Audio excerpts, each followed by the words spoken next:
Sziasztok! Ebben a videóban a SafePal Crypto Hardware Wallet-et szeretném bemutatni, hogyan kell frissíteni. Ez azért lesz fontos, mert nagyon sok láncot kezdtek el most már támogatni, és aki szeretné a kriptóját biztonságban tudni, ez az egyik legolcsóbb hardware wallet a piacon, és nagyon jó tulajdonságokkal rendelkezik. Én Sanyi vagyok, és akkor nézzük meg, hogy tudjuk frissíteni a firmware-t.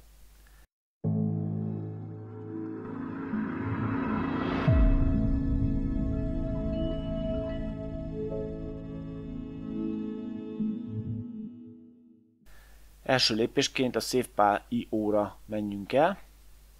Itt van, hogy Upgrade, egyből ide is kattinthatunk. Vagy pedig, ha beírtuk a weboldal címét, akkor pedig itt az Upgrade-re kell kattintani.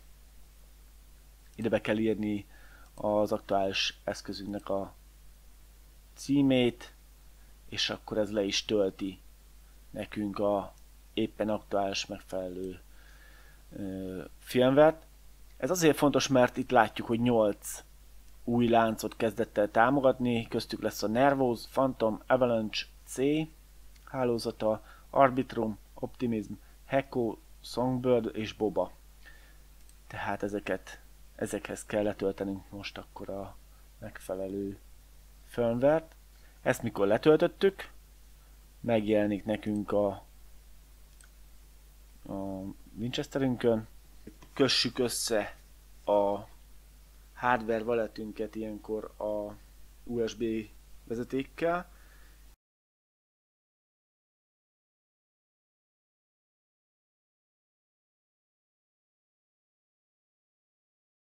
Össze van kötve, ezt ide le is teszem, és akkor közben pedig megjelenik megnyitjuk mappát, itt a saját gépre megyünk, rámegyünk erre a saját gép, és akkor itt kell megjelennie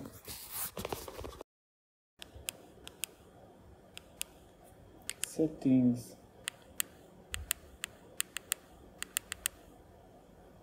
Upgrade,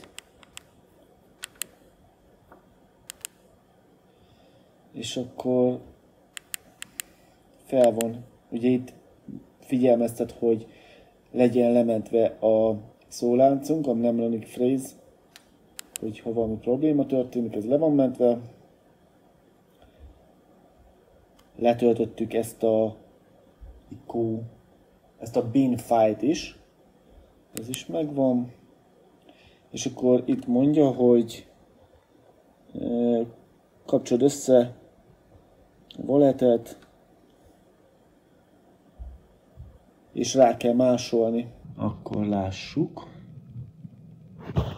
Megjelent a wallet, és akkor ide húzom be ezt a upgrade bin fájlt, behúztuk. Utána pedig itt rákattintjuk az upgrade-re. New firmware detected, tehát megtalálta, és akkor itt nyugodtan kell majd várni. Beírjuk ide a pinünket. Ha beírtuk, akkor pedig Enter.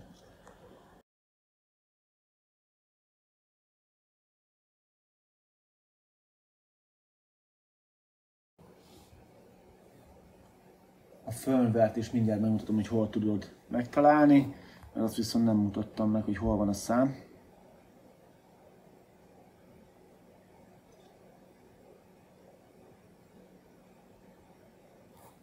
Jó, be is fejezte, és akkor itt mutatja, hogy hányas verzió van rajta. Ez a 1.0.32-es, tökéletes, és akkor Start for Use, kezdjük el használni, hát ez. És akkor, hogyha meg akarok keresni, hogy hol van a firmware-nek a neve, akkor pedig menjél be a Settings, beállításokba, teljesen legalulra, egy felfele gombbal egyből oda jutsz, About, és akkor itt lesz. Azt a SN számot, vagyis karaktersorozatot kell beírni. Remélem segítettem ezzel a videóval. Amennyiben szeretnél ilyen SafePal hardware walletet venni, akkor a leírásban ott lesz a link. Lájkold az oldalunkat, a cryptoda.com-ot, és látogassatok el a Cryptoda Facebook oldalára